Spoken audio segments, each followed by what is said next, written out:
नमस्कार दोस्तों। मेरा नाम है विजय कुमार। आप देख रहे हैं कॉमिक्स पिटारा चैनल को। तो चलिए दोस्तों, हम लोग कॉमिक्स पढ़ रहे थे अश्वा, जो कि जंगल के जल्लाद कोबी और भेड़िया की कॉमिक्स है। इसका पहला और दूसरा पार्ट मैंने अपने चैनल पे अपलोड कर दिया है। पहले और दूसरे पार्ट में मैंने इस कॉमिक्स को 40 पेज तक कवर कर दिया था। अब इस पार्ट में इसके आगे कहानी को शुरू करते हैं। लो, पकड़ में आ गया घोड़ा। कब वक्त कहते हैं कि कोबी के पास घोड़ा नहीं है। अबे, ये घोड़ा नहीं है तो क्या गधा है? देखो, घोड़ा है ना, और तुम सबसे शानदार घोड़ा है ये तो शानदार है। भेड़िया ने संदेश में कहा था कि ऐसे घोड़ों को ना पकड़ें, सजा धजा है। कोबी देवता, वो अश्वमेघ यज्ञ का घोड़ा है, उसे छोड़ दो। अश्वमेघ कौन है? वो कहाँ रहता है? जाकर उसे बता दो कि घोड़ा मेरे पास है। अगर उसे अपनी जान प्यारी नहीं होगी तो आकर मुझसे ले लेगा। कोबी आखेट के पीठ पर सवार हो गया, ये जाने बिना कि वो साधारण घोड़ा नहीं है, अश्वमेघ यज्ञ का घोड़ा है। कोबी, संभल जा, अभी भी उतर जा। और घोड़ा पूरी जोर से हिनहिनाने लगा। मगर सबको मालूम है, कोबी नहीं संभलेगा, नहीं उतरेगा। जो जो ठान लिया है वो ठान लिया है। अर्र, रुक जा कमबख्त, तू तो पहले से ही 4 टांगों पर खड़ा है, अब 2 टांगों पर क्यों खड़ा हो रहा है? कोबी को अपने प्रश्न का जवाब मिल गया। तुम लोगों ने अपने अपने मुंह क्यों दबा रखे हो? कहीं हंसी रोकने के लिए तो नहीं दबा रखे? हाथ हटाकर दिखा दिखा। बेचारे हंसना नहीं चाहते थे, मगर हंसी पर उनके बाप का राज तो है नहीं। उन्हें पता था कि अगर कोबी ने वो हंसी देख ली तो ना दांत रहेंगे ना जबड़ा। धाड़! अब यहीं खड़े रहना और देखना कि मैं उस घोड़े के साथ क्या करता हूं। हिन, क्यों बे हिनहिने, तेरे खून में ज्यादा गर्मी आ गई है? अभी ठंडा करता हूं। गिराएगा? बोल, गिराएगा? धम! तेरा वो हाल करूंगा, मुझे मेरी परछाई को भी दूर से ही पहचान लेगा।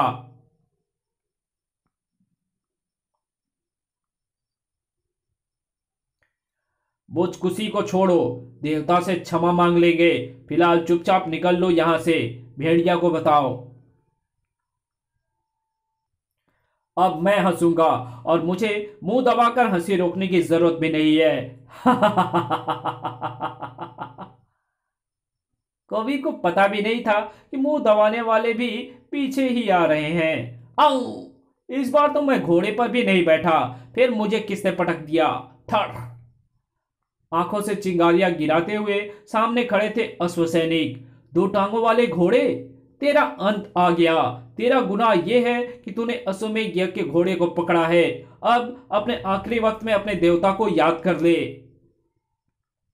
अश्व सैनिक का डायलॉग सुन कोबी की खोपड़ी में बिराजे हुए बावलेपन की कीटाणु अंगड़ाइयां लेने लगे। क्या कहा?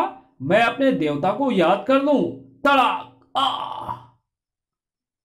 देवता तो मैं खुद ही हूं। थोड़ी देर में मैं तेरा वो हाल करूंगा कि तुम मुझे याद करेगा। धाड़! कोबी ने पुकारा अपनी भेड़िया फौज को। चले आओ मेरे भेड़िया फौज की सिपाहियों। चारों ओर गुर्राहट गूंज उठी। भेड़िया फौज जब आती है तो चारों ओर चीख पुकार मचती है। जी भरकर पेट भरो, खूब दावत उड़ाओ। मेरी भेड़िया फौज के पेट में जाने से पहले अपने देवता को जरूर याद कर लेना। उफ उफ उफ! कहर बरपेगा तुझ पर, तेरे खून से भीगेगी इस जंगल की धरती। थर हंफ! काश कोबी को पता होता कि अश्वमेध यज्ञ से संजीवनी शक्ति प्रस्फुट संजीवनी शक्ति प्रस्फुट संजीवनी शक्ति प्रस्फुटित हो रही है। कोबी समझ रहा था अश्व सैनिक उसकी भेड़िया फौज द्वारा खाए जा रहे हैं, मगर वास्तविकता स्थिति भिन्न थी। उफ! खच! अश्व सैनिक उतने के उतने ही थे। क्योंकि जो मर रहे थे संजीवनी के प्रभाव से वापस जिंदा हो रहे थे, और इस बात को देर सवेर को भी समझ ही गया था। ये तो खाए जाने पर भी नहीं मर रहे। कोबी को पता ही नहीं चला कि अश्व सैनिक के उस शक्तिशाली प्रहार से उसकी कलाई का कड़ा खुलकर गिर गया है। कोबी प्रलयंकारी मूड में था। कोबी प्रलयंकारी मूड में होता है तो आह्वान करता है अपने चमत्कारी एवं विध्वंस गद्दा का। हे भेड़िया देवता मदद, हे भेड़िया देवता मदद। गद्दा उसके कंठार की शक्ति के कारण प्रकट होती है। उसकी कलाइयों में पहने कड़े उसकी कलाइयों में गद्दा थामने की शक्ति भरते हैं। उफ, ये क्या, मैं गद्दा को उठा ही नहीं पा रहा, ये गिरकर गायब हो रही है। मेरा कड़ा कलाई से खुलकर गिर गया है। ओह, वो रहा, इसी कारण मेरी कलाई गद्दा का बोझ नहीं उठा पाई। इससे पहले कि कोबी अपना कड़ा उठाने के लिए झुक पाता, धाड़ आ कोबी ने निगाहें ऊंची की तो मुर्दे, इतने सारे मुर्दे। महामहिम अश्वा के सैनिक तेरी मृत्यु का ऐलान करते हैं। मुर्दे के रूप में कोबी के एक तरफ खाई थी तो दूसरी ओर अश्व सैनिक के रूप में था कुआं। कोबी ने अपने पूंछ लंबी करके सबसे ऊंचे पेड़ की सबसे ऊंची शाखा पर लपटी और ऊपर उठता चला गया। मोती, मेरा कड़ा उठाकर भाग। सर, और उसके भेड़िए मोती कड़े उठा करके भाग गए। अश्व सैनिकों ने भाले फेंककर अश्वमेघ यज्ञ के घोड़े को बंधन मुक्त कर दिया। अश्वमेघ यज्ञ का घोड़ा नीचे लगा दिए गए पत्तों के ढेर पर आकर गिरा। जंगल का तापमान एकाएक ही आश्चर्य ढंग से बढ़ने लगा। तापमान के बढ़ने का कारण अश्व सैनिकों और मुर्दे की समझ में तुरंत आ गया था। जंगल की आग, जिसे दावानल कहते हैं, हमें पीछे हटना होगा। आखेट को पीछे कैसे हटा सकते हैं? उसे संसार की परिक्रमा करनी है। आगे मृत्यु हो तो क्या करेंगे? आगे बढ़े तो आखेट के साथ साथ हम भी जलकर राख हो जाएंगे। उन्हें पीछे हटना पड़ा। पीछे कदम हटाना अशुभ होता है। अब हमें महामहिम अश्वा के पास लौटना होगा। अश्वमेघ के घोड़े आखेट के शरीर का संजीवनी तेज बुझ गया है। इस बात पर उसके अंगरक्षकों को बिल्कुल भी ध्यान नहीं था, और ऐसा हुआ था परिक्रमा पूर्ण किए बिना आखेट के वापस लौटने के कारण। चारों ओर फैली प्रचंड अग्नि ने कोबी के भी होश उड़ा दिए थे। आग के कारण सारे घोड़ू तो भाग गए। शुक्र है मैं ऊंचाई पर हूं। लेकिन ओह, ये तो मैं भूल ही गया हूं कि मैं भी पेड़ पर हूं। आग इस पेड़ को भी जलाएगी। भाग रे कोबी। कोबी नीचे उतरा। ओह मोती, मेरा कड़ा ले आया, मगर आग कैसे लग गई? आग मैंने लगाई है कोबी। हाँ कोबी, तुझे उन शैतानों से बचाने और अश्वमेघ यज्ञ के घोड़े का रास्ता रोकने का फिलहाल यही एक रास्ता था। अब वो लोग अवश्य ही अपने स्वामी अश्वा के पास गए हैं। हमें अश्वमेघ यज्ञ को रोकना होगा, जिसके लिए हमें उस तक पहुंचना ही होगा, और उसके लिए मुझे तेरी और तेरे भेड़ियों की मदद की जरूरत है, क्योंकि वो सूंघ सूंघ कर हमें अश्वा के ठिकाने तक पहुंचा सकते हैं। कोबी ये काम जरूर करेगा। अश्व मंदिर। आज हजारों वर्षों की तपस्या के बाद वो दिन आ ही गया अखनूर, जबकि अश्वमेघ यज्ञ के घोड़े आखेट से प्रस्फुटित हुई संजीवनी किरणों के प्रभाव से मैंने तुम्हें जीवित कर दिया। वो देखो, उधर तुम्हारा पूर्व प्रेमी आखरोट। अखनूर, मैंने कहा था कि मुझे हार कबूल नहीं। मैंने उसी दिन तय कर लिया था कि तुमसे विवाह तुम्हारे प्रेमी अखरोट के सामने ही करूंगा। उस तबाही के बीच ही मैंने तुम दोनों को गायब कर दिया था। तुम्हारे शव को जड़ी बूटियों के लेप से सुरक्षित करने के बाद मैंने महातपस्या की। आखिर उस तपस्या से अश्वमेघ यज्ञ के लिए घोड़ा प्रकट हुआ। उसके साथ ही प्रकट हुई संजीवनी ताकत, जिसके प्रभाव से तुम जी उठे। अब तुम्हारे पास मेरे साथ विवाह करने की अब तुम्हारे पास मेरे साथ विवाह के लिए इनकार की ना तो कोई वजह है और ना ही कोई सूरत। मैंने इसी शर्त पर तुम्हें विवाह के लिए बाध्य किया था कि तुम्हारा मंगेतर तुम्हारे विवाह के बाद भी जीवित रहेगा। मैं आज भी उस शर्त पर कायम हूं। अब देर ना करो अखनूर, वरमाला मुझे पहनाओ।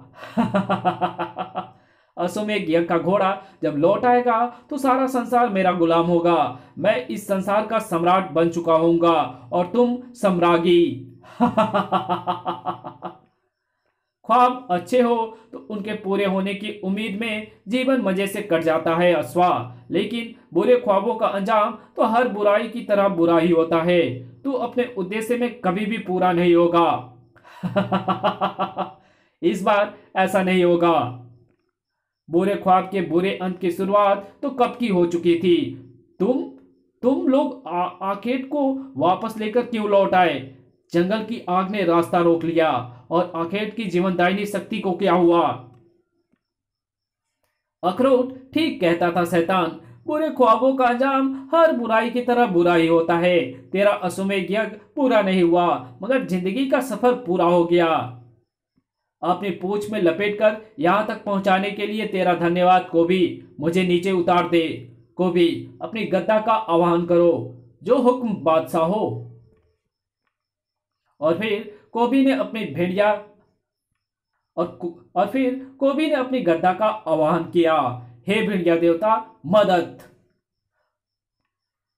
अखनूर, तुम घबराओ मत। ये शैतान भेड़िया और कोबी के रहते तुम्हारा कुछ भी नहीं बिगाड़ सकते। मैं तुम्हें स्वतंत्र करता हूं।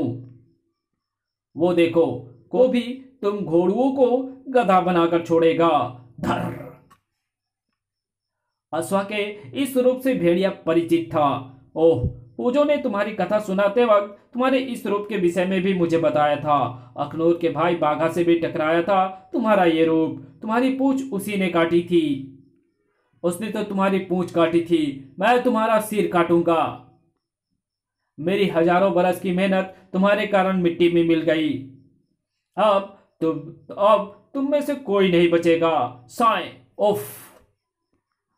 तेरे घोड़ुओं ने मुझे बड़ा सताया था दुष्टनाथ। उन सब की ढोलक तो मैंने बजा दी। अब तेरी बारी है। कोबी ने अश्वा की गर्दन को पूंछ में लपेटकर उसे ऊंचा उठा दिया। भेड़िया, उड़ा दो इस शैतान का सिर। मगर इससे पहले कि भेड़िया ऐसा कर पाता, अश्वा कोबी के फंदे से गायब हो गया था। तुम मेरा कुछ नहीं बिगाड़ सकते, मगर फिलहाल मैं जा रहा हूं। मैं अपनी सांसों की रफ्तार घटा सकता हूं, जिससे मेरी आयु बहुत लंबी हो जाती है। मैं चाहूं तो एक ही सांस में उतना लंबा जी सकता हूं जितनी एक सामान्य इंसान की जिंदगी होती है। मैं तुम दोनों से बहुत जल्दी ही मिलूंगा। अश्वमेध यज्ञ को पूरा करने का मेरा उद्देश्य एक दिन अवश्य पूरा होगा। वो फिर आएगा। वो तो पहले भी आया था अखनूर, मगर घबराओ नहीं। बुराई वेश बदलकर आती रहती है, मगर अच्छाई का सामना वो किसी युग में नहीं कर पाई और ना ही कर पाएगी।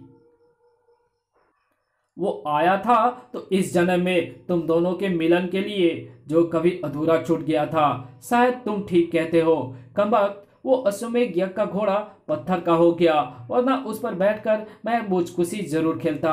इसी के साथ ये कहानी यही खत्म होती है। मिलेंगे आपसे एक और नई कॉमिक्स में, तब तक के लिए बाय। अगर ये वीडियो आपको अच्छी लगी तो इस वीडियो को लाइक कर देना। चैनल पर नए हो तो चैनल को सब्सक्राइब कर बेल आइकन को जरूर प्रेस कर देना, और जहां इस वीडियो की जरूरत हो वहां इसको शेयर जरूर कर देना। Thanks for watching my videos.